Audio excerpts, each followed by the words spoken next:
ముందుగా మన తండ్రి అయిన దేవునికి ప్రభువైన యేసుక్రీస్తు ద్వారా వేవేల కృతజ్ఞతాస్తుతులు చెల్లిస్తూ,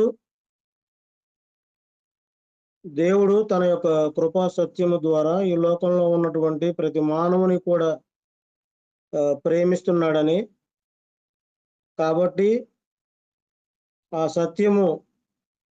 సత్య విషయమైన లేఖనం ఏమి చెప్పుచున్నది అని ఆలోచించడానికి, అనేక మందిని ఆలోచింప చేయడానికి చేరి వచ్చినటువంటి మీ అందరకు కూడా ప్రభువైన యేసుక్రీస్తు నామములో వందనాలు తెలియజేస్తున్నాము. సహోదరులు అప్పారావు గారి ప్రార్థనతో ఈ యొక్క మార్నింగ్ ప్రేయర్ అనేటువంటి కార్యక్రమాన్ని మనం ప్రారంభించుకుందాము.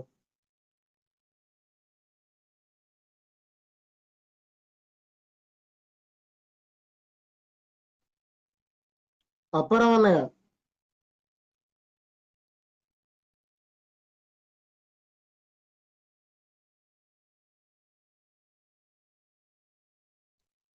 సహోదరులు అనిల్ గారి ప్రార్థనతో మనం ప్రారంభించుకుందాం.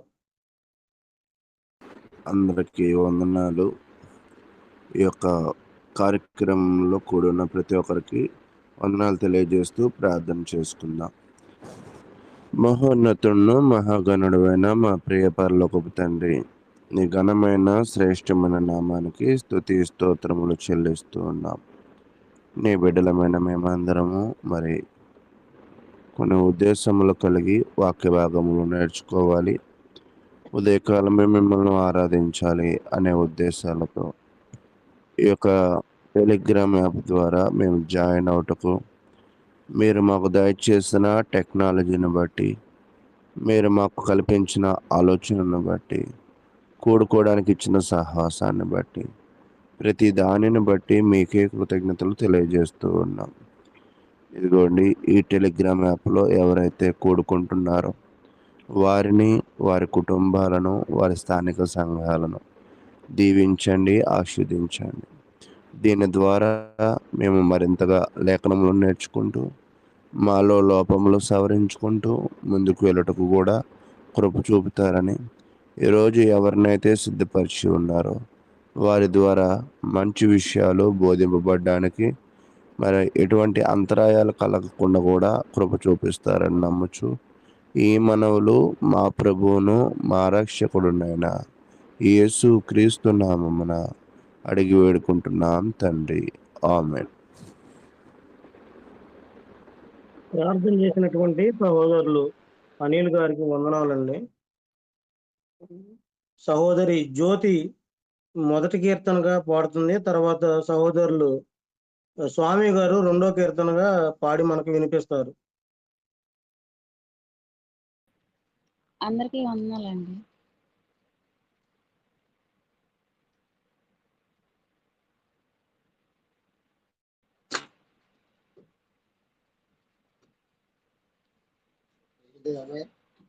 హలో, పాడమ్మా, పాడు. సర్వకృపానిధియగు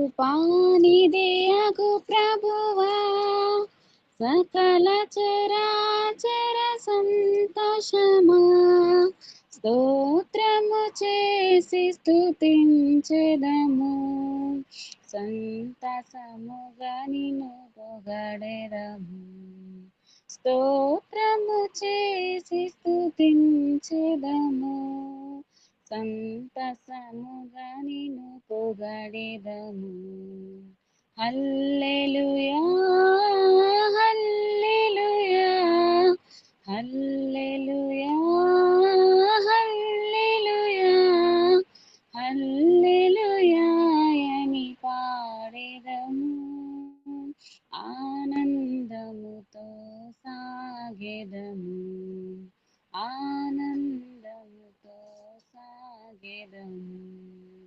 సర్వకృపానిధియగు ప్రభువా, సకల చరాచర సంతోషమా, స్తోత్రము చేసి స్తుతించెదము, సంతసముగా నిన్ను పొగడెదము. స్తోత్రము చేసి స్తుతించెదము,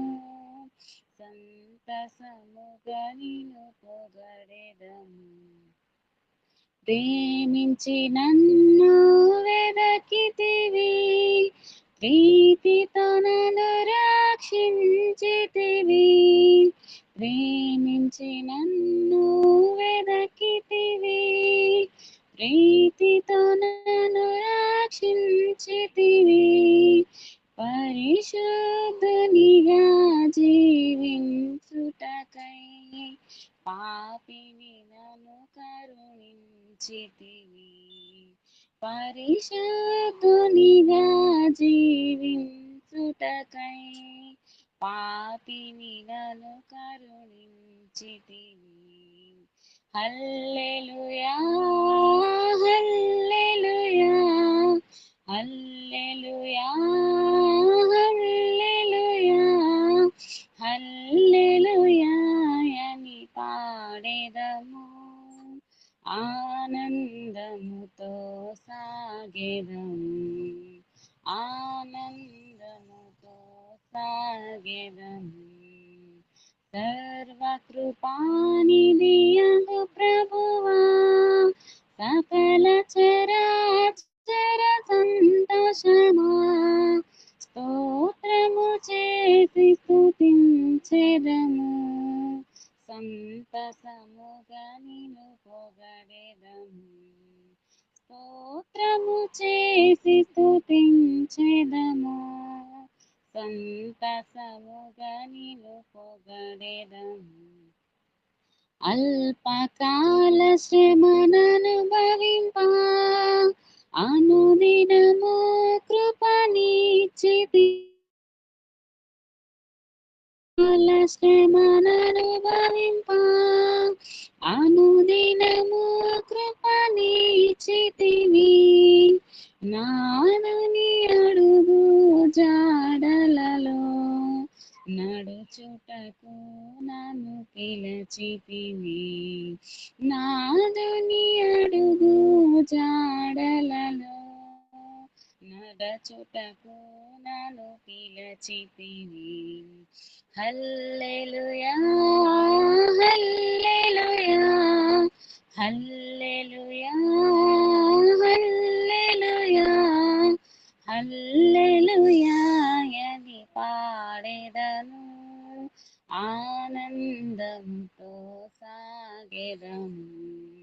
హల్లెలూయా అని పాడెదను, ఆనందముతో సాగెదము. సర్వకృపానిధియగు ప్రభువా, సకల చరాచర సంతోషమా, స్తోత్రము చేసి స్తుతించెదము, సంతసముగా నిన్ను పొగడెదము. స్తోత్రము చేసి స్తుతించెదము, సంతసముగా నిన్ను పొగడెదము. మరణ శరీరము మార్పు నొంది మహిమ శరీరము పొందుటకై, మరణ శరీరము మార్పు నొంది మహిమ శరీరము పొందుటకై, మహిమాత్మతో నన్ను నింపితివి. మరణ భయములను తీర్చితివి, మహిమాత్మతో నన్ను నింపితివి. మరణ భయములను తీర్చితివి. హల్లెలూయా హల్లెలూయా హల్లెలూయా హల్లెలూయా హల్లెలూయా అని పాడెదము, ఆనందముతో సాగెదము. హల్లెలూయా అని పాడెదము, ఆనందముతో సాగెదము. సర్వకృపానిధియగు ప్రభువా, సకల చరాచర సంతోషమా, స్తోత్రము చేసి స్తుతించెదము, సంతసముగా నిన్ను పొగడెదము. స్తోత్రము చేసి స్తుతించెదము, సంతసముగా నిన్ను పొగడెదము. భూమి నుండి శ్రేష్ట ఫలముగను దేవునికి నిత్య స్వాస్థ్యముగా, భూమి నుండి శ్రేష్ట ఫలముగను దేవునికి నిత్య స్వాస్థ్యముగా, భూజనములలో నుండినను ప్రేమించి క్రయధనమిచ్చితిని, భూజనములలో నుండినను ప్రేమించి క్రయధనమిచ్చితిని. హల్లెలూయా హల్లెలూయా హల్లెలూయా హల్లెలూయా హల్లెలూయా అని పాడెదము, ఆనందముతో సాగెదము. హల్లెలూయా అని పాడెదము, ఆనందముతో సాగెదము. సర్వకృపానిధియగు ప్రభువా, సకల చరాచర సంతోషమా, స్తోత్రము చేసి స్తుతించెదము, సంతసముగా నిన్ను పొగడెదము. స్తోత్రము చేసి స్తుతించెదము, సంతసముగా నిన్ను పొగడెదము. ఎవరు పాడని గీతమును యేసుని గూర్చి పాడుటకై, ఎవరు పాడని గీతమును యేసుని గూర్చి పాడుటకై, హేతువు లేకయే ప్రేమించెను, యేసుకు నేనివ్వగలను. హేతువు లేకయే ప్రేమించెను, యేసుకు నేనివ్వగలను. హల్లెలూయా హల్లెలూయా హల్లెలూయా హల్లెలూయా హల్లెలూయా అని పాడెదము, ఆనందముతో సాగెదము. హల్లెలూయా అని పాడెదము, ఆనందముతో సాగెదము. సర్వకృపానిధియగు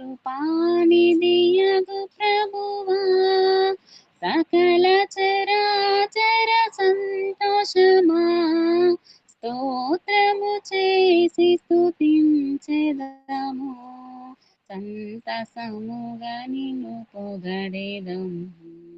స్తోత్రము చేసి స్తుతించెదము, సంతసముగా నిన్ను పొగడెదము.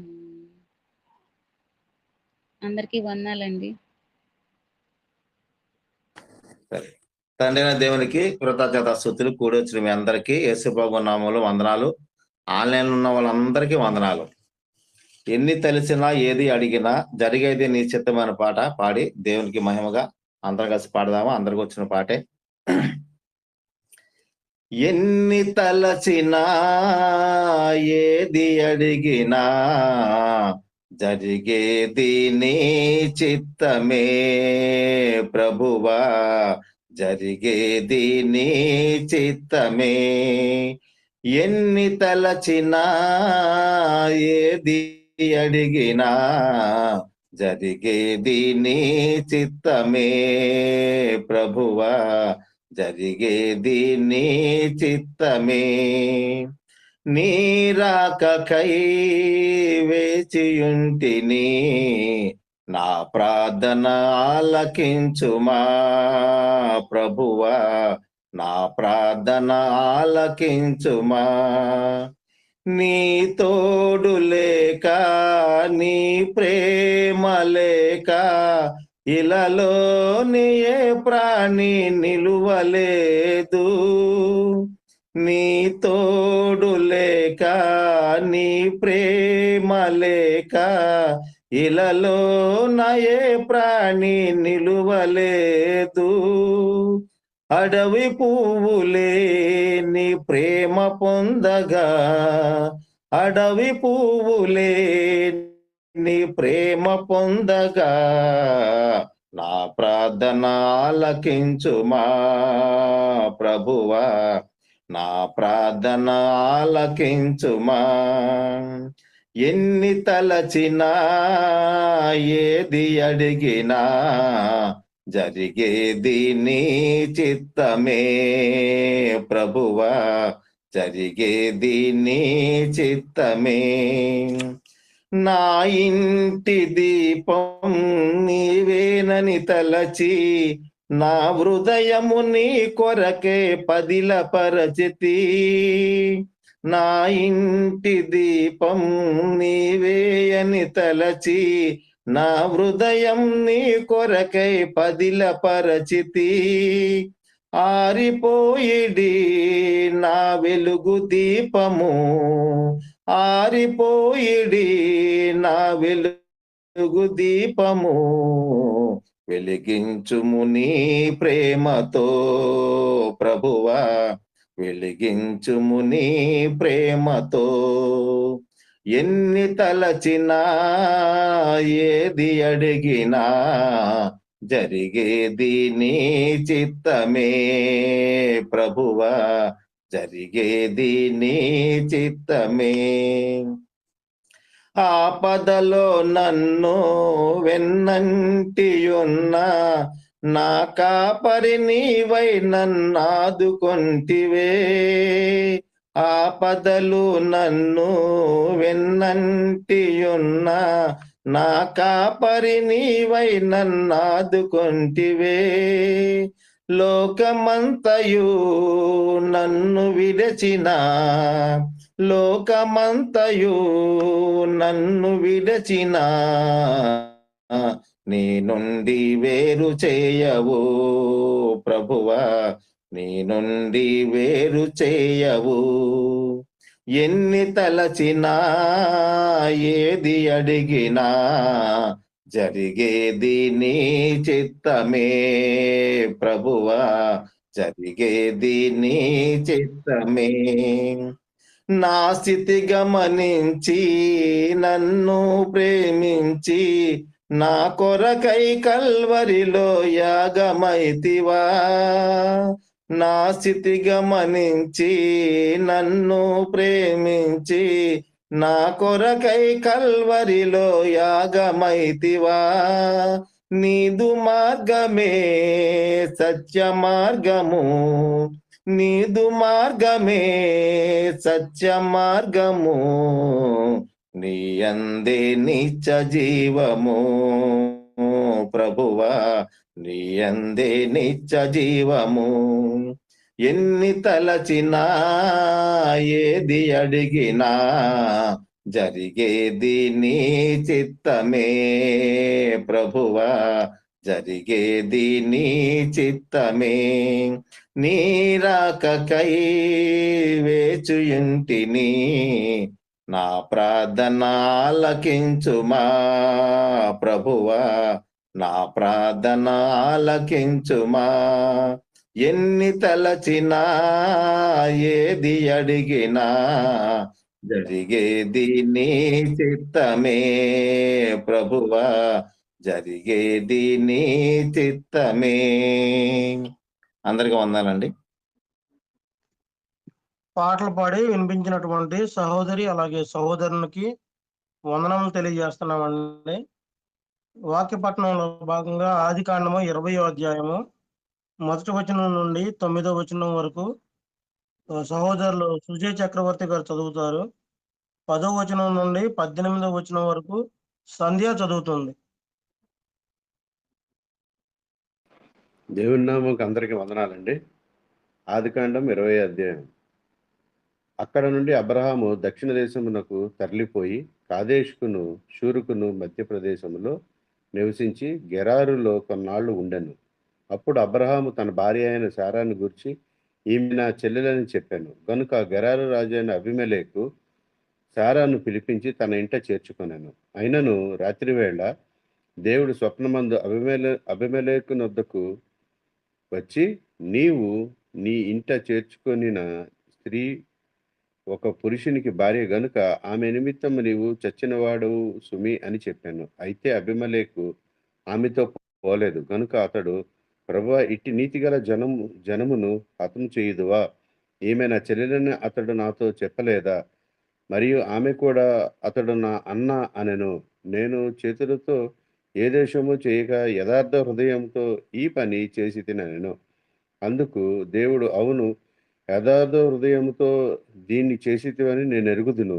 మరియు నీవు నాకు విరోధముగా పాపం చేయకుండా నేను నిన్ను అడ్డగించి తిని, అందుకే నేను నిన్ను ఆమెను ముట్టనీయలేదు. కాబట్టి ఆ మనిషిని భార్యను తిరిగి అతనికి అప్పగించుము. అతడు ప్రవక్త, అతడు నీ కొరకు ప్రార్థన చేయును. నీవు బ్రతుకుదువు. నీవు ఆమెను అతనికి అప్పగించిన ఎడల నీవును నీ వారందరూ నిశ్చయముగా చచ్చెదరని తెలుసుకుందు అని స్వప్నమందు అతనితో చెప్పాను. తెల్లవారినప్పుడు అబీమెలెకు లేచి తన సేవకులందరినీ పిలిపించి ఈ సంగతులన్నీ వారికి వినిపించినప్పుడు ఆ మనుషులు మిగులు భయపడేది. అబీమెలెకు అబ్రహామును పిలిపించి, నీవు మాకు చేసిన పని ఏమిటి? నీవు మా మీదికి రాజ్యమును మా మీదికి మహాపాతకమును తెప్పించినట్లు నేను నీ ఎడల చేసిన పాపం ఏమిటి? చేయరాని కార్యములు నాకు చేసితివి అని అతనితో చెప్పెను. మరియు అబీమెలెకు, నీవేమి చూచి ఈ కార్యము చేసితివని అబ్రహామును అడగగా, అబ్రహాము, ఈ స్థలమందు దేవుని భయము ఏమాత్రము లేదు గనుక నా భార్య నిమిత్తము నన్ను చంపుదురనుకొని చేసి తిని. అంతేకాక ఆమె నా చెల్లెలను మాట నిజమే. ఆమె నా తండ్రి కుమార్తె గాని నా తల్లి కుమార్తె కాదు. ఆమె నాకు భార్య అయినది. దేవుడు నన్ను నా తండ్రి ఇల్లు విడిచి దేశాంతరము పోవునట్లు చేసినప్పుడు నేను ఆమెను చూచి, మనము పోవు ప్రతి స్థలమందు ఇతడు నా సహోదరుడని నన్ను గూర్చి చెప్పుము. నీవు నాకు చేయవలసిన ఉపకారం ఇదే అని చెప్పి తినను. అబీమెలెకు గొర్రెలను గొడ్లను దాసీ జనులను రప్పించి అబ్రహాముకిచ్చి అతని భార్య అయిన శారాను అతనికి తిరిగి అప్పగించెను. అప్పుడు అబీమెలెకు, ఇదిగో, నా దేశము నీ ఎదుటనున్నది, నీకిష్టమైన స్థలమందు కాపురముండమనెను. మరియు అతడు శారాతో, ఇదిగో, నీ అన్నకు నేను 1000 రూపాయలు ఇచ్చి ఉన్నాను. ఇది నీ యొద్దనున్న వారందరి దృష్టికి ప్రాయశ్చిత్తముగా నుండుటకై ఇది నీ పక్షముగా ఇచ్చి ఉన్నాను. ఈ విషయం అంతటిలో నీకు న్యాయము తీరిపోయినదనెను. అబ్రహాము దేవుణ్ణి ప్రార్థింపగా దేవుడు అబీమెలెకును అతని భార్యను అతని దాసీలను బాగు చేసెను. వారు పిల్లలను కనిరి. ఎలయనగా అబ్రహాము భార్య అయిన శారాను బట్టి దేవుడు అబీమెలెకు ఇంటిలో ప్రతి గర్భమును మూసి ఉండెను. వినిపించినటువంటి సహోదరునికి అలాగే సహోదరికి వందనములండి. మన మధ్యలో సహోదరులు అప్పారావు గారు ఈ యొక్క అధ్యాయమును క్లుప్తంగా వివరించి ఈ దేవకిరణ గారి మెసేజ్ కొరకు ప్రార్థన చేయాలని కోరుతున్నాం.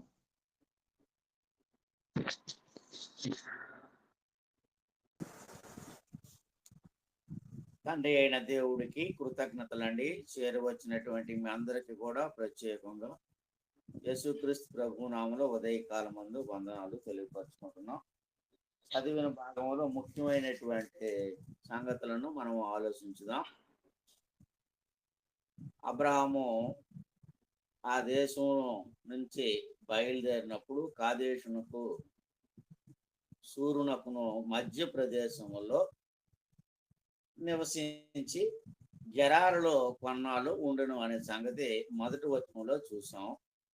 అప్పుడు ఏం జరిగిందంటే, అబ్రహాము తన భార్య అయిన శారాను గురించి ఈమె నా సెల్లు అని అబద్ధం చెప్పాడు.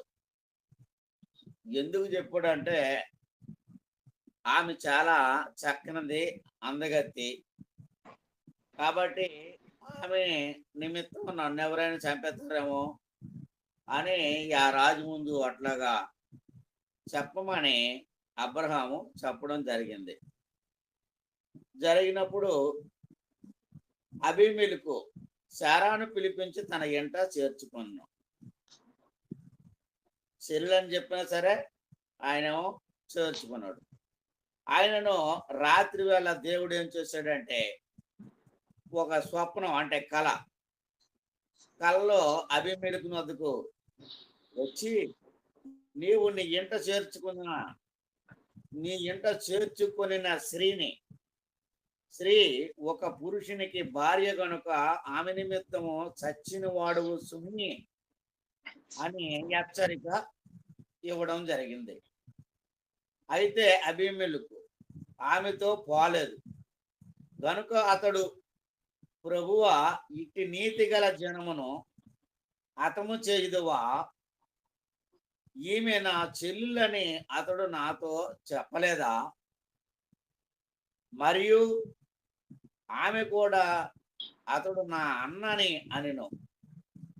నేను చేతులతో ఏ దోషము చేయక యథార్థ హృదయముతో ఈ పని చేసితినెను. నేను చేతులతో ఈ పని చేయక యథార్థ హృదయంతో చేశాను అని చెప్పడం జరిగింది. 6వ వచనంలో అంటాడు, అందుకు దేవుడు, అవును, యథార్థ హృదయముతో దీన్ని చేసితివని నేను ఎరుగుదును. మరియు నీవు నాకు విరోధముగా పాపము చేయకుండా నేను నిన్ను అడ్డగించితిని. దేవుడు అబీమెలెకుతో మాట్లాడినటువంటి సందర్భం ఏమన్నాడు? నీవు నా ఎదుట నా విరోధముగా ఏ పాపము చేయకుండా నేను నిన్ను అడ్డగించితిని. అందుకే ఆ మనుషుని భార్యను తిరిగి అతనికి అప్పగించుము. అతడు ప్రవక్త, అతడు నీ కొరకు ప్రార్థన చేయును, నీవు బ్రతుకుదువు. గొప్ప హెచ్చరిక అనేది మనం ఇక్కడ చూసామండి. భక్తి కలిగినటువంటి దేవునికి నచ్చినటువంటి మనుషుల పట్ల దేవుని ప్రొటెక్షన్ ఇలాగుంటదా అని మనం అర్థం చేసుకోవచ్చు. ఈ యొక్క మాట మనం చదివినప్పుడు ఎంత ఆశ్చర్యంగా ఉంటుంది. దేవుడు అబ్రహాముని అంతగా ప్రేమించాడా, అంత కాపుదలుగా ఉన్నాడా అనేది సంగతి మనకి ఇక్కడ అర్థం అవుతుంది. నీవు ఆమెను అతనికి అప్పగించన ఎడల నీవును నీ వారందరూ నిశ్చయముగా చచ్చెదరని తెలుసుకొనుము. స్వప్నమందు అతనితో చెప్పను. ఈ కలలో గొప్ప హెచ్చరిక దేవుడు అబీమెలెకుకి ఇవ్వడము ఇంతవరకు చూసాం. తెల్లవారినప్పుడు అబీమెలెకు లేచి తన సేవకులందరినీ పిలిపించి ఈ సంగతులన్నీ వారికి వినిపించినప్పుడు ఆ మనుషులు మిగులు భయపడి మొత్తం తన సేవకులందరూ కూడా ఈ యొక్క కథ చెప్పినప్పుడు వాళ్ళందరూ కూడా చాలా భయపడినట్లుగా మనం ఇక్కడ చూస్తూ ఉన్నాం. అబీమెలెకు అబ్రహామును పిలిపించి, నీవు మాకు చేసిన పని ఏమిటి? నీవు మా మీదకని నా రాజ్యము మీదకని మహాపాతకము తెప్పించినట్లు నేను నీ ఎడల చేసిన పాపం ఏమిటయ్యా? ఎంత ఘోరంగా ఒడిగట్టుకున్నావు అని అడుగుతున్నాడు. చేయరాని కార్యములు నాకు చేసితివని అతనితో చెప్పాను. మరియు అబీమెలెకు నేనేమి చూచి ఈ కార్యము చేసితేనని అబ్రహామును అడుగగా, అబ్రహాము ఈ స్థలమందు దేవుని భయము మాత్రమును లేదు.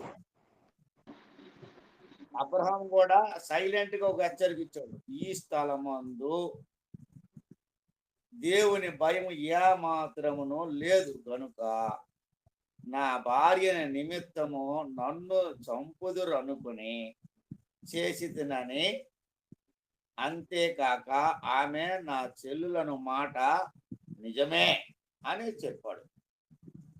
అయ్యా, ఈ యొక్క మీ రాజ్యంలో కొంచెమైనా భయం లేదు, దేవుని భయం. నా భార్య నిమిత్తం నన్ను ఎక్కడ చంపిస్తారేమో అనే ఉద్దేశంతో నేను వాళ్ళకి చెప్పడము జరిగింది. నువ్వు నాకు ఏ పాతకం చేయలేదు, నువ్వు నా ఎడల ఏ ఇది చేయలేదు అని నేను ఒప్పుకుంటున్నాను, కానీ ఇలా చేయవలసి వచ్చింది. ఆమె నా చెల్లెలైన మాట మాత్రం నిజం అని చెప్పాడు. ఆమె నాకు భార్య అయినది. దేవుడు నన్ను దేవుడు నన్ను నా తండ్రి ఇల్లు విడిచి దేశాంతరము పోవునట్లు చేసినప్పుడు నేను ఆమెను చూచి, మనము పోవు ప్రతి స్థలమందు ఇతడు నా సహోదరుడని నన్ను గూర్చి చెప్పుము, నీవు నాకు చేయవలసిన ఉపకారము ఇదియే అని చెప్పితున్నా నేను. ఆ సంగతి చెప్పాడు. మనం ఎక్కడికి వెళ్ళినా సరే నువ్వు ఈ సంగతి చెప్పు, నువ్వు మాత్రం చేసినటువంటి గొప్ప ఉపకారం ఏదైనా ఉంటే ఇదేనని ఆయన చెప్పడం జరిగింది. తర్వాత ఇక్కడ ఇంకొక విషయం ఏంటంటే, అబీమెలెకు గొర్రెలను గొడ్లను దాసీలను జనులను రప్పించి అబ్రహాముకి ఇచ్చి అతని భార్య అయిన శారాను అతనికి తిరిగి అప్పగించెను. అప్పుడు అబీమెలెకు, ఇదిగో ఈ దేశము నీ ఎదుట నున్నది, నీకిష్టమైన స్థలమందు కాపురం ఉండమనెను. ఇగో ఈ గొర్రెలు ఈ గొడ్లను దాసదాసీలను తీసుకో, ఈ దేశం నీ ఎదుట ఉన్నది, నీకు ఎక్కడ నచ్చితే ఆ స్థలంలో నీవు నిర్భయంగా ఉండొచ్చు అని మంచి భరోసా చెప్పాడు. ఇంకొక సంగతి ఇక్కడ ఏంటంటే, అన్న అని చెప్పాను కదా, నీవు నా తండ్రి కుమార్తెవే కానీ నా తల్లి కుమార్తెవి కాదు అనేది మనం ఆలోచన చేసినప్పుడు, ఇదేంటిది తెలియనటువంటి వాళ్ళు తండ్రి కుమార్తె అంటున్నాడు, నా తల్లి కుమార్తె కాదు అంటున్నాడు అని ఆశ్చర్యపోతారు. ఆ రోజుల్లో 2-3 భార్యలు, ఈ రోజుల్లో కూడా ఉన్నారు కొంతమంది కనుకోండి. ఈయన తల్లి వేరు, ఆమె తల్లి వేరు, తండ్రి మాత్రము ఒకడే అని మనకు అక్కడ అర్థం అవుతుంది. నీ అన్నకు నేను 1000 రూపాయలు ఇచ్చి ఉన్నాను, ఇది నీ యొద్ద నున్న వారికి అందరి దృష్టికి ప్రాయచిత్తముగా నుండుటకై ఇది నీ పక్షముగా ఇచ్చి ఉన్నాను.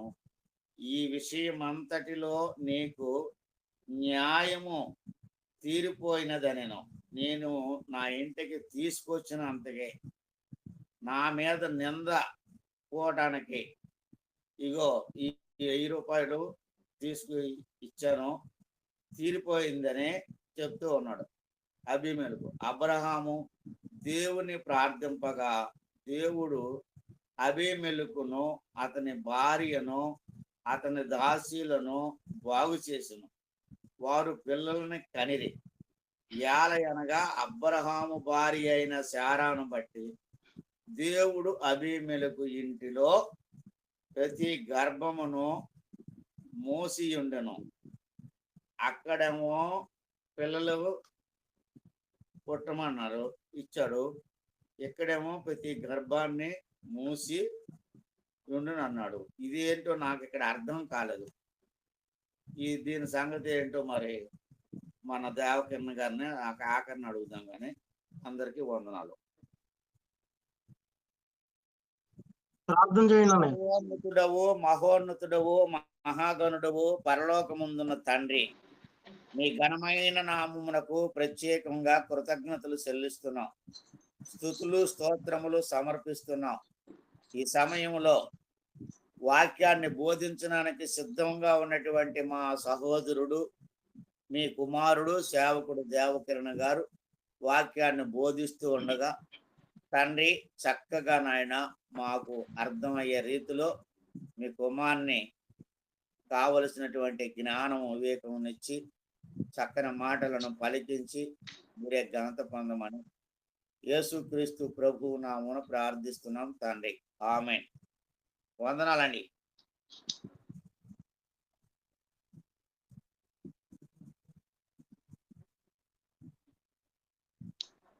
మాట్లాడిన దేవకర్త. ఓకే, దయచేసి అందరూ కూడా మీ ఫోన్ మ్యూట్లో పెట్టుకోవాల్సిందిగా తెలియజేస్తున్నాను.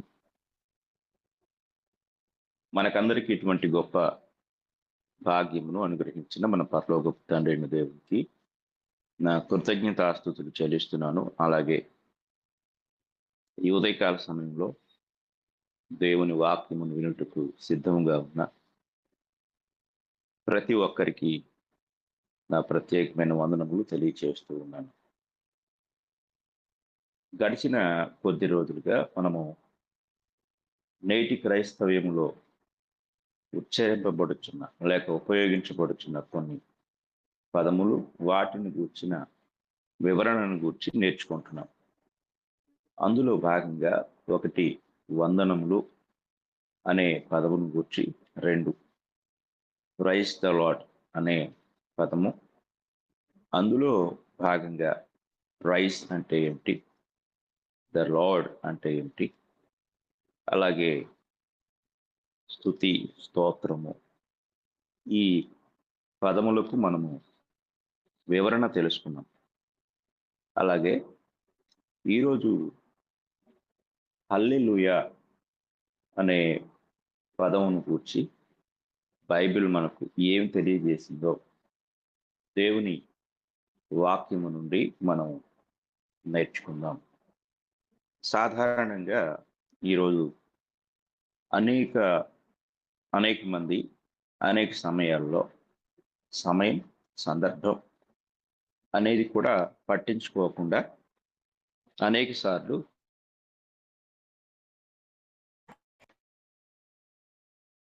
ఈ హల్లెలూయా అనే మాటను వాడుక చేసినట్లుగా మనం చూస్తున్నాం. పాట పాడే ముందు, పాట పాడిన తర్వాత, ప్రార్థన చేసే ముందు, ప్రార్థన చేసిన తర్వాత, వాక్యం చదివే ముందు, వాక్యం చదివిన తర్వాత, అలాగే ఇక ప్రసంగికులైతే ప్రసంగంలో ఏ అంశాన్ని అయితే వారు బోధించుటకు అక్కడ ఉన్నారో దానికంటే కూడా, అంటే వారు ఎంచుకున్న అంశం కంటే కూడా అనేక సార్లు ఈ హల్లెలూయా అనే పదము వారి నోట పలుకుతూ ఉండటం మనం చూస్తూ ఉంటాం. కొందరైతే మాటకు ముందు, మాటకు వెనకాల, మాటికి ఇది ఒక కోరస్ లాగా పాట పాడేటప్పుడు కోరస్ అంటే గాయకుడు పాడుతూ ఉంటే మధ్యలో కోరస్ పాడేవాళ్ళు ఉంటారు, నేపథ్య గాయకులు అంటారు, నేపథ్య గానం వినపడుతుంది. అలాగా కొంతమంది ఈ హల్లెలూయా అనే పదాన్ని వినియోగిస్తూ ఉండటం, అలాగే వాక్యాన్ని బోధించే బోధకులతో సంబంధం లేకుండా క్రింద ఉండి వినేవారు కూడా మాటికి హల్లెలూయా అని చెప్పడం ప్రస్తుత కాలంలో మనం చూస్తున్నాం. హల్లెలూయా అనే పదము ఒక ప్రాముఖ్యతను సంతరించుకున్నట్లుగా, అన్ని విషయాల్లో ప్రవేశించినట్లుగా మనం చూస్తూ ఉంటాం. కనుక ఇక్కడ మనము ఈరోజు ఈ హల్లెలూయా అనే పదానికి ఉన్న వివరం తెలుసుకుంటాం. ఈ హల్లెలూయా అనే పదము ఈరోజు ఎంత ప్రాధాన్యతను సంతరించుకుంది అంటే, అది ఎంతగా విశ్వాసుల హృదయంలోనికి వెళ్ళిపోయింది అంటే, అన్యులు ఒక మంత్ర ప్రయోగాన్ని ఉచ్చరించినట్లుగా హల్లెలూయా అనే పదం యొక్క ఉచ్చారణ అనేక మంది క్రైస్తవుల హృదయంలో స్థిరపడిపోయింది. అసలు ఈ హల్లెలూయా అనే పదం ఏ భాషకు సంబంధించింది అనేది మనం గమనిస్తే, పాత నిబంధనలో మనము దీని గురించి చూడగలం. అయితే మనకి ఈ హల్లెలూయా అనే మాట క్రొత్త నిబంధనలోనే కనపడుతుంది. పాత నిబంధనలో ఇండైరెక్ట్ గా కనపడుతుంది. ఎలా కనపడుతుందో నేను చెప్తాను. క్రొత్త నిబంధనలోకి వచ్చేసరికి ఈ యొక్క మాట ప్రత్యేకించి ఒకే ఒక గ్రంథంలో, అది కూడా ఒకే ఒక అధ్యాయంలో మనం చూడగలం. అది ప్రకటన గ్రంథం 19వ అధ్యాయం. ఈ ప్రకటన గ్రంథం 19వ అధ్యాయం 4 సార్లు మనకి కనపడుతుంది. మొదటి నుండి మనం చదువుకుందాం. మొదటి నుండి, అటు తరువాత బహుజనుల శబ్దము వంటి గొప్ప స్వరము పరలోకమందు ఇలాగు చెప్పగా వింటిని, ప్రభువును స్తుతించుడి. అక్కడ ఉంటుందన్నమాట, ప్రభువును స్తుతించుడి. అక్కడ ఆ ప్రభువును స్తుతించుడి అనే చోట మూల భాషలో హల్లెలూయా, జాగ్రత్తగా గమనించాలి, వినాలి. హా అనేది లేదు అక్కడ. మన తెలుగు భాషలో అక్షరాల్లో మొదటి అక్షరం ఆ. హల్లెలూయా అనే మాట మూల భాషలో మనకి కనపడుతుంది. ఇది గ్రీకు మాట.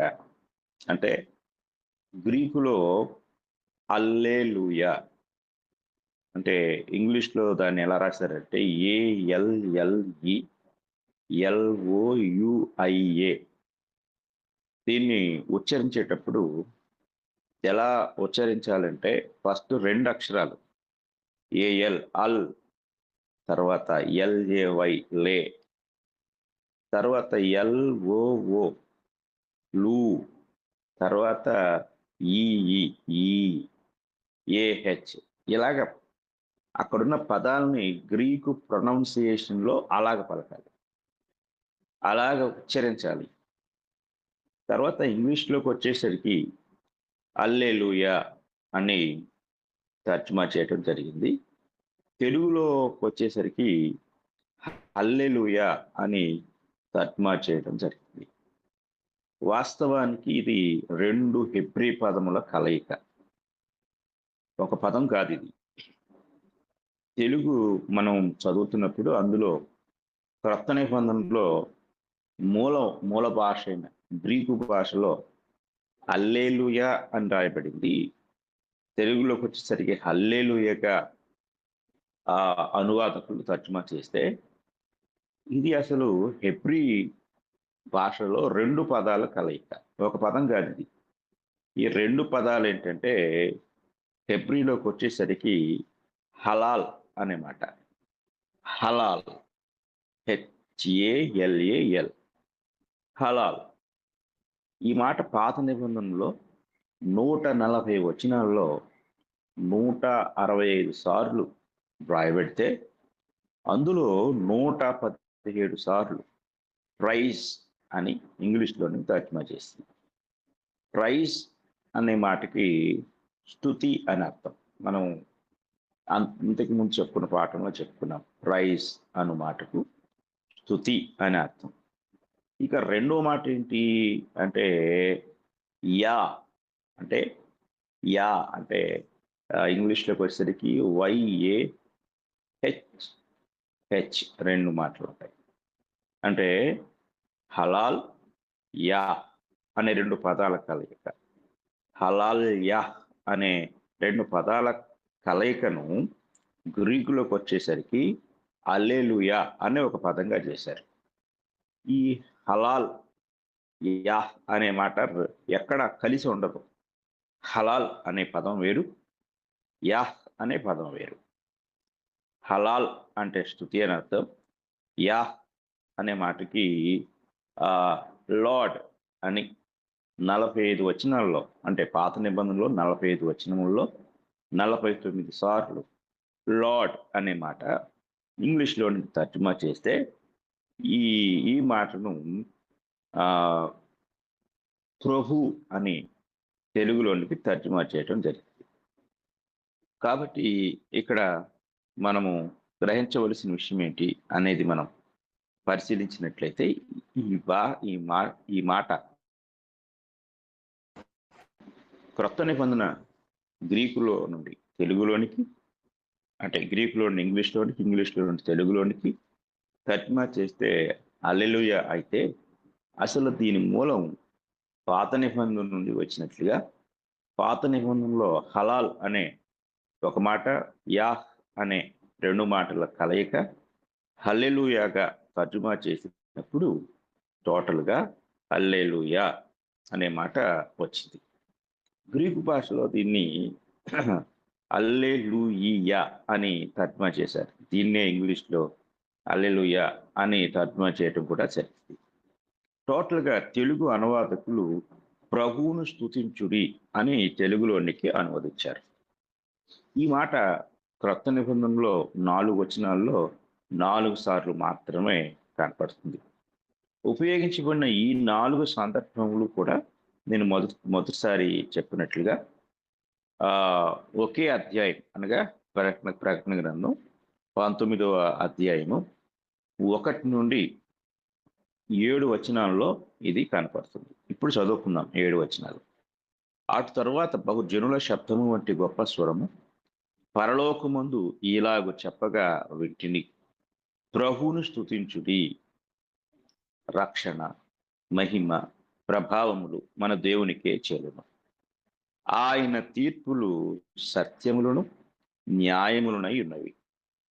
తన వ్యభిచారముతో భూలోకమును చెరిపిన గొప్ప వేశ్యకు ఆయన తీర్పు తీర్చి తన దాసుల రక్తమును బట్టి దానికి ప్రతిదండన చేసను.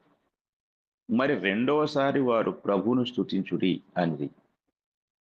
3వ వచనం, ఆ పట్టణపు పొగ యుగయుగములు పైకి లేచుచున్నది. అప్పుడు ఆ 24 పెద్దలను 4 జీవులను సాగిలపడి ఆమేన్, ప్రభువును స్తుతించుడి అని చెప్పుచు సింహాసనాసీనుడగు దేవునికి నమస్కారం చేసిరి. మరియు మన దేవుని దాసులారా, ఆయనకు భయపడు వారులారా, కొద్దివారేమి గొప్పవారేమి మీరందరూ ఆయనను స్తుతించుడి అని చెప్పుచున్న ఒక స్వరము సింహాసనము నొద్ద నుండి వచ్చెను.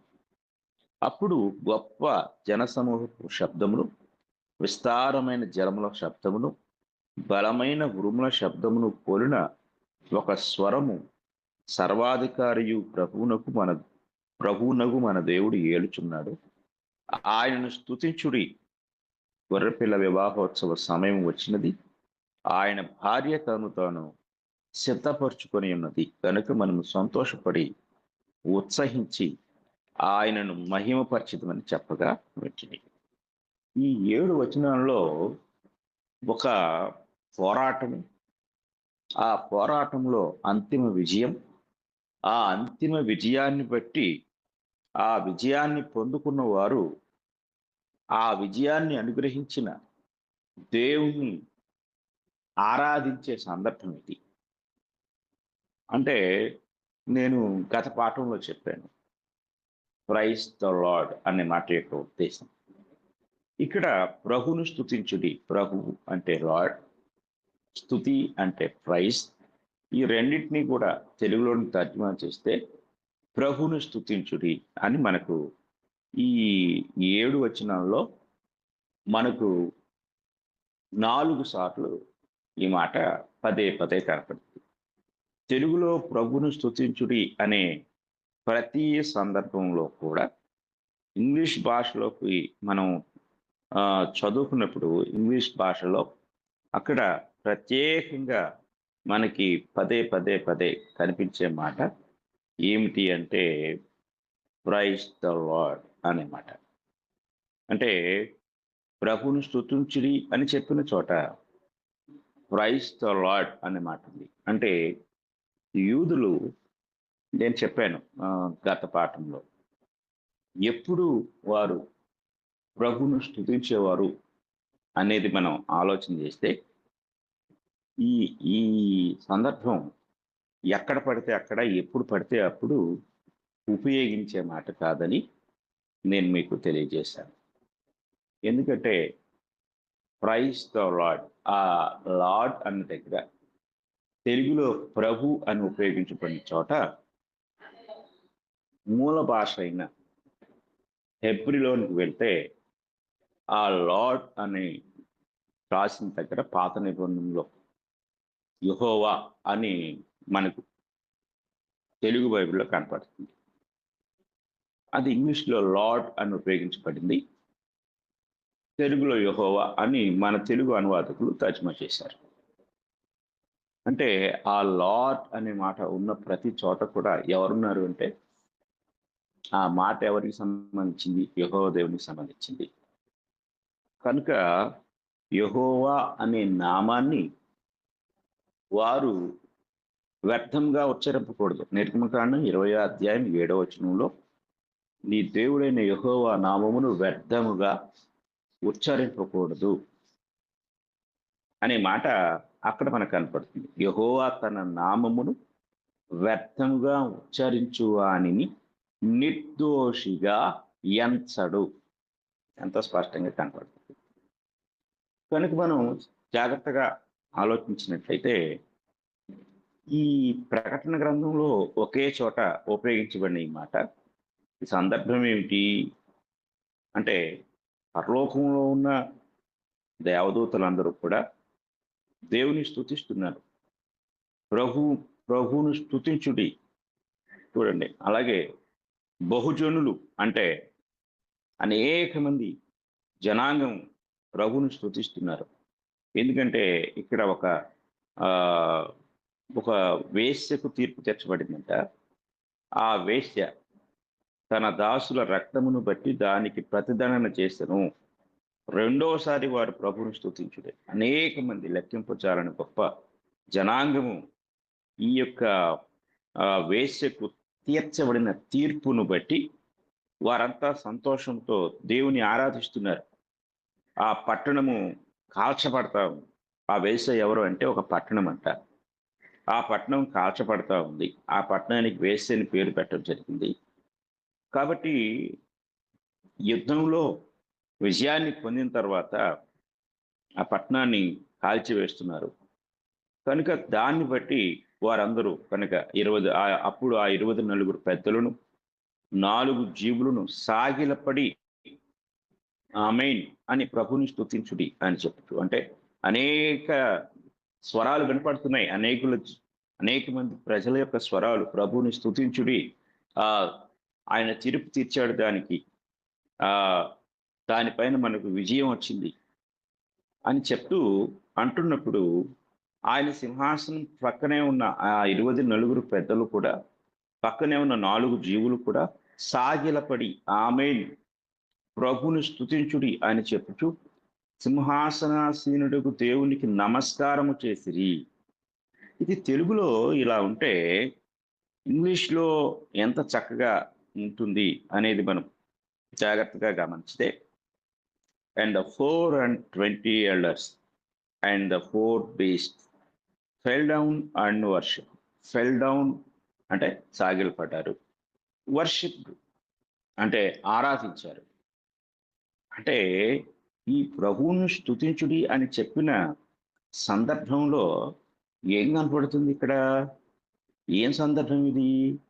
వీరందరూ కూడా సాగిలపడి నమస్కరించి దేవుని ఆరాధిస్తున్నారు. అంటే హల్లెలూయా అనే మాట దేవుని ఆరాధనకు సంబంధించింది.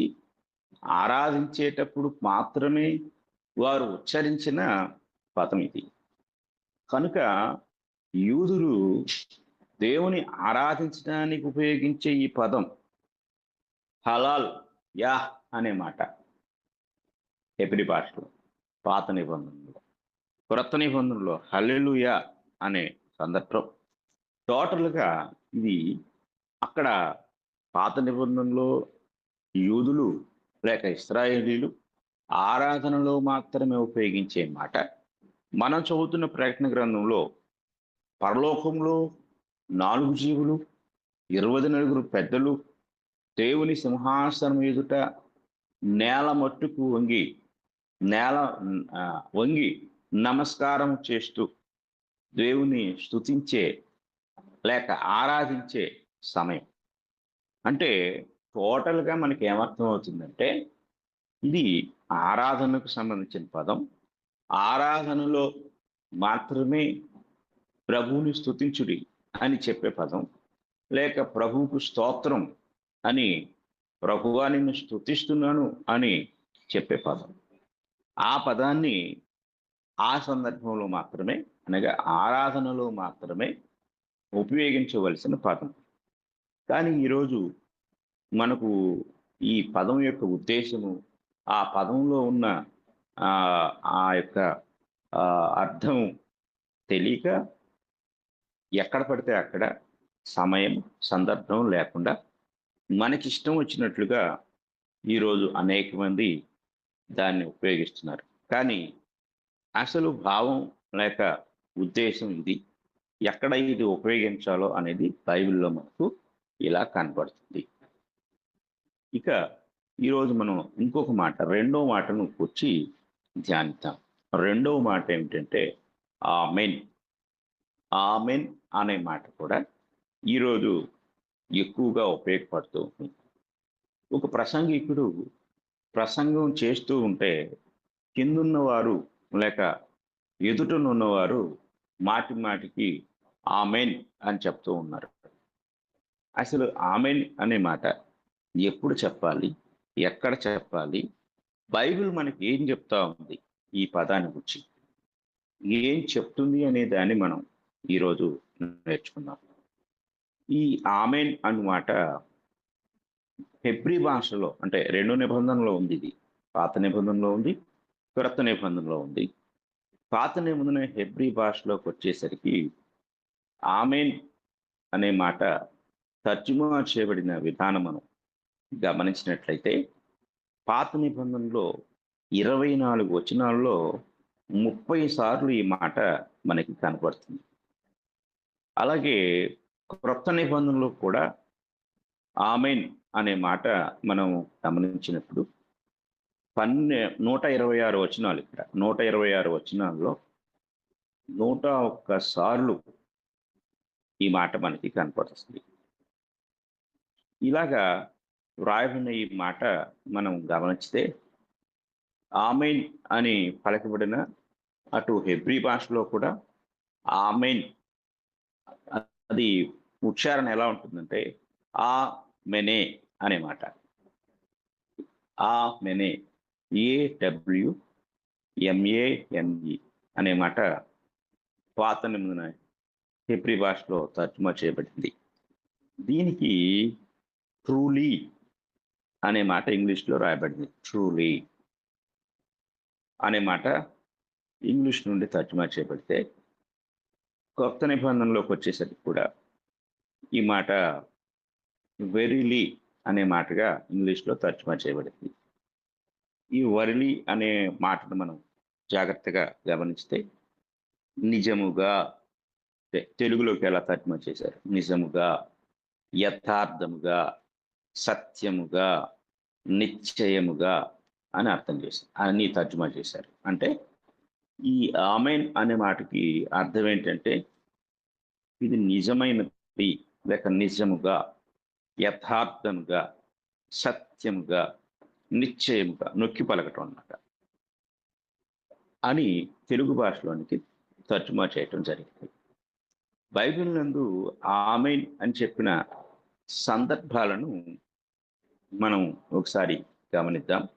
ఈ సందర్భాలు మనం పరిశీలన చేస్తే మొట్టమొదటిగా బైబిల్ గ్రంథంలో ఈ మాట ఎక్కడ మనకు కనపడుతుంది అంటే సంఖ్యాకాండం 5వ అధ్యాయం, సంఖ్యాకాండం 5వ అధ్యాయము 22వ వచనం మనం చదువుకుందాం.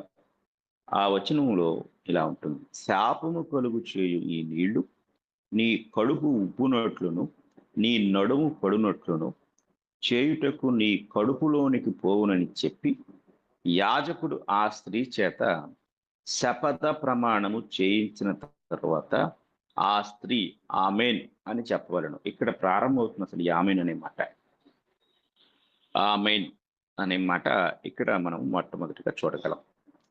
తర్వాత ద్వితీయోపదేశ కాండం మనం చదువుకున్నట్లయితే ద్వితీయోపదేశ కాండము 27వ అధ్యాయము 15వ వచనం నుండి మనం కంటిన్యూగా చదివితే 26వ వచనం వరకు కూడా, అంటే చివరి వచనం వరకు కూడా మోషే గారు ఇశ్రాయేలుల ప్రజలందరి చేత ఆమెన్ అని చెప్పించారు. అంటే ఆయన ఒక విషయాన్ని చెప్తారు, అది ఆయన చెప్తూ ఉన్నప్పుడు కిందున్న వారు ఆమెన్ అని చెప్పాలి. ఇది చదువుకుందాం. మలిచిన విగ్రహమునే గాని పోత విగ్రహమునే గాని చేసి చాటున ఉంచువాడు శాపగ్రస్తుడని ఎలుగెత్తి ఇశ్రాయేలులందరితోనూ చెప్పగా ఆమెన్ అనవలెను. తన తండ్రినైనను తన తల్లినైనను నిర్లక్ష్యం చేయవాడు శాపగ్రస్తుడని చెప్పగా ప్రజలందరూ ఆమెన్ అనవలెను. తన పొరుగువాని సరిహద్దు రాయిని తీసివేయువాడు శాపగ్రస్తుడని చెప్పగా ప్రజలందరూ ఆమెన్ అనవలెను. గుడ్డివాని త్రోవను తప్పించువాడు శాపగ్రస్తుడని చెప్పగా ప్రజలందరూ ఆమెన్ అనవలెను. పరదేశికే గాని తండ్రి లేని వానికే గాని విధవరాలికే గాని న్యాయము తప్పి తీర్పు తీర్చువాడు శాపగ్రస్తుడని చెప్పగా ప్రజలందరూ ఆమెన్ అనవలెను. తన తండ్రి భార్యతో శయనించువాడు తన తండ్రి కోకను విప్పినవాడు గనుక వాడు శాపగ్రస్తుడని చెప్పగా ప్రజలందరూ ఆమెన్ అనవలెను. ఏ జంతువుతోనైనను శయనించువాడు శాపగ్రస్తుడని చెప్పగా ప్రజలందరూ ఆమెన్ అనవలెను. తన సహోదరితో అనగా తన తండ్రి కుమార్తెతో గాని తన తల్లి కుమార్తెతో గాని శయనించువాడు శాపగ్రస్తుడని చెప్పగా ప్రజలందరూ ఆమెన్ అనవలెను. తన అత్తతో శయనించువాడు శాపగ్రస్తుడని చెప్పగా ప్రజలందరూ ఆమెన్ అనవలెను. చాటున తన పొరుగువాన్ని కొట్టువాడు శాపగ్రస్తుడని చెప్పగా ప్రజలందరూ ఆమెన్ అనవలెను. నిర్దోషికి ప్రాణహాని చేయుటకు లంచం పుచ్చుకున్నవాడు శాపగ్రస్తుడని చెప్పగా ప్రజలందరూ ఆమెన్ అనవలెను. ఈ విధికి సంబంధించిన వాక్యములను గైకొనకపోవుట వలన వాటిని స్థిరపరచని వాడు శాపగ్రస్తుడని చెప్పగా ప్రజలందరూ ఆమెన్ అనవలెను అని మోషే గారు ఇశ్రాయేలీలకు ఈ ధర్మశాస్త్ర విధులన్నీ కూడా వారికి తెలియచేస్తూ వారందరి చేత ఆయన ఆమెన్ అని పలికించడం మనకి కనపడుతుంది. అంటే అక్కడ ఉన్న ఒక సంగతిని ఆ సమూహమంతా అంగీకరిస్తూ దానిని స్థిరపరచటానికి ఆ మాటను ఉపయోగించినట్లుగా మనం గమనించగలం. తర్వాత మొదటి రాజులు గ్రంథము 1వ అధ్యాయము, రాజులు మొదటి గ్రంథం 1వ అధ్యాయము 36వ వచనాన్ని మనం చదువుకుందాం. అందుకు యెహోయాదా కుమారుడైన బెనాయా రాజునకు ప్రత్యుత్తరముగా ఇట్లనెను, అలాగు జరుగునుగాక, నా ఏలినవాడవును రాజవునకు నీ దేవుడైన యెహోవా ఆ మాటను స్థిరపరుచునుగాక అని అక్కడ చెప్పడం జరిగింది. ఈ మాట ఇంగ్లీష్లో ఇలా కనపడుతుంది, and Benaiah the son of Jehoiada answered the king and said, Amen. The Lord God of my Lord the king says so too అనే మాట కనపడుతుంది. మనకి ఆమెన్ అని తెలుగులో లేదు, కానీ ఇంగ్లీష్లోకి వచ్చేసరికి అక్కడ ఈ మాట స్పష్టంగా కనపడుతుంది. కనుక ఈ మాట ఈ సందర్భంలో ఉపయోగించబడిన విధానం ఏంటంటే, యెహోవా ఆ మాటను స్థిరపరచునుగాక, అలాగు జరుగునుగాక. అంటే రాజుగారు ఆ పైనున్నట్టే 35 వచనాల వరకు చెప్పిన సంగతులన్నిటినీ పలికిన తర్వాత యెహోయాదా కుమారుడైన బెనాయా రాజునకు ప్రత్యుత్తరముగా, అంటే ఆయనకు తిరుగు సమాధానం చెప్తున్నాడు, అలాగు జరుగునుగాక అనే మాట. కనుక మనము జాగ్రత్తగా గమనించినట్లయితే ఈ యొక్క సందర్భం మనకి ఇలాగా కనపడుతూ ఉంది. కనుక మనము దావీదు గారు పలికిన మాటని ఇక్కడ బెనాయా స్థిరపరుస్తున్నాడు. ఆ సందర్భంలో అలా అవునుగాక అని చెప్పటమే ఆమేన్ అనే మాటగా మనకి కనపడుతుంది. ఇక మనము క్రొత్త నిబంధనలోనికి వచ్చినట్లయితే క్రొత్త నిబంధనలో కొన్ని వచనాలు చూద్దాం. వచనాలు చాలా ఉన్నాయి. మనకు మన సందర్భాన్ని బట్టి కొన్ని వచనాలు మనం చదువుకుందాం. కొరింథీయులకు రాసిన 2వ పత్రిక 1వ అధ్యాయం 20వ వచనాన్ని మనము మొదటిగా చదువుకుందాం. దేవుని వాగ్దానములు ఎన్ని అయినను అన్నియు క్రీస్తునందు అవునన్నట్టుగానే ఉన్నవి కనుక మన ద్వారా దేవునికి మహిమ కలుగుటకై అవి ఆయన వలన నిశ్చయములై ఉన్నవి. ఇక్కడ చూడండి, నిశ్చయములై ఉన్నవి అనే మాట మూల భాషలో ఆమేన్ అని రాయబడింది. నిశ్చయము, ఆమేన్ అంటే నిశ్చయము అనే మాట ఇక్కడ మనకి కనపడుతుంది. కనుక మనము గమనించాలి, ఈ ఇంగ్లీష్లోకి వచ్చేసరికి స్పష్టంగా అండ్ ఇన్ హిమ్ ఆమేన్ అనే మాట కనపడుతుంది. కనుక మనము ఈ మాట యొక్క అర్థాన్ని గమనించవలసిన వారమై ఉన్నాం. అలాగే ఇంకొక వచనం కూడా 2వ కొరింథీ పత్రికలోనే 13వ అధ్యాయము 14వ వచనాన్ని కూడా మనం చదువుకున్నాం. ప్రభువైన యేసుక్రీస్తు కృపయు దేవుని ప్రేమయు పరిశుద్ధాత్మ సహవాసమును మీకందరికి నీ తోడయుండునుగాక అని తెలుగులో ఉంటే, ఆ చివరిలో ఇంగ్లీష్లోకి వచ్చేసరికి ఆమేన్ అనే మాట మనకి ఇంగ్లీష్ బైబిల్లో కనపడుతుంది. ఆ తర్వాత తిమోతికి రాసిన మొదటి అధ్యాయం, తిమోతికి రాసిన మొదటి పత్రిక 1వ అధ్యాయము 17వ వచనాన్ని కూడా మనం చదువుకుందాం. అక్కడ సకల యుగములలో రాజయ్యుండి అక్షయుడును అదృశ్యుడునగు అద్వితీయ దేవునికి ఘనతయు మహిమయు యుగ యుగములు కలుగునుగాక ఆమేన్ అనే మాట అక్కడ పౌలు గారు రాయటం జరుగుతుంది. ఇక మనము చివరిగా ప్రకటన గ్రంథానికి మనం వెళ్ళినట్లయితే ప్రకటన గ్రంథం మనం చదువుకుందాం. ప్రకటన గ్రంథంలో 1వ అధ్యాయము 6వ వచనాన్ని మనం చదువుకుందాం. మనలను ప్రేమించుచు తన రక్తం వలన మన పాపముల నుండి మనలను విడిపించిన వానికి మహిమయు ప్రభావమును యుగ యుగములు కలుగునుగాక ఆమేన్. ఆయన మనలను తన తండ్రి యగు దేవునికి ఒక రాజ్యముగాను యాజకులుగాను చేశారు. ఇక చివరి అంటే ఈ యొక్క ప్రకటన గ్రంథంలో కూడా చాలా వచనాలు ఉన్నాయి. మనము చివరి అధ్యాయానికి మనం వెళ్దాం. చివరి అధ్యాయం అనగా 22వ అధ్యాయము 20వ వచనాన్ని మనం చదువుకుందాం. ఈ సంగతులను గురించి సాక్ష్యం ఇచ్చేవాడు అవును త్వరగా వచ్చుచున్నానని చెప్పుచున్నాడు. ఆమేన్. ప్రభు అయిన యేసు రమ్ము. ప్రభు అయిన యేసు కృప పరిశుద్ధులకు తోడైండునుగాక ఆమేన్. ఇలాగా మనకి ఈ ప్రకటన గ్రంథం చివరి అధ్యాయం చివరి వచనంలో కూడా ఆమేన్ అని ముగించడం జరుగుతుంది. కనుక మనం ఈరోజు ఈ పదాన్ని ప్రార్థనకు వినియోగిస్తూ ఉంటాం. ప్రార్థన అయిపోయిన తర్వాత పైన చెప్పబడిన సంగతులన్నీ కూడా నిశ్చయములుగా ఉన్నవి అని, నిశ్చయమే, అది యథార్థమే, అది అలాగ అవునుగాక అని చెప్పుటకు మనము ఆమేన్ అనే పదాన్ని ఉపయోగిస్తూ ఉంటాం.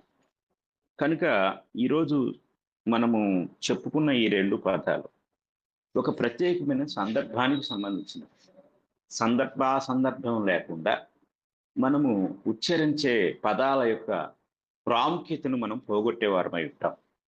కనుక క్రైస్తవ్యంలో ఈనాడు ఉపయోగించబడుతున్న కొన్ని పదాలు సమయం సందర్భం యొక్క విచక్షణ లేకుండా ఎక్కడ పడితే అక్కడ ఎప్పుడు పడితే అప్పుడు వినియోగిస్తూ వాటి విలువను మనము తగ్గిస్తూ అసందర్భమైన పద ప్రయోగాలు చేస్తూ ఉండటం ఈరోజు చాలా మందికి అలవాటైపోయింది.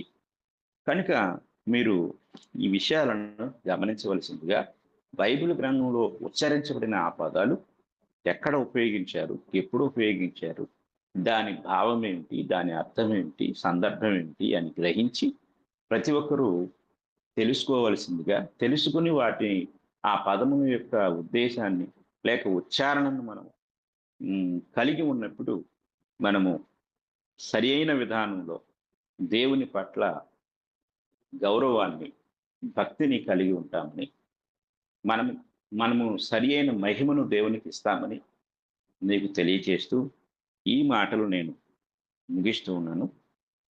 వింటున్న మీ అందరికీ కూడా నా వందనాలు తెలియజేస్తూ ఉన్నాను. ఇప్పటి వరకు చక్కగా దేవుని యొక్క వాక్యమును మనకు వివరించినటువంటి సహోదరులు దేవకరణ గారికి వందనములు తెలియజేస్తున్నానండి. సహోదరులు ఎలీషా గారు ప్రార్థన చేసిన తర్వాత ముగింపు ప్రార్థన, మనం ఏమైనా ప్రశ్నలు ఉన్నట్లయితే సహోదరులు దేవకరణ గారిని అడిగి మనం తెలుసుకుందాం.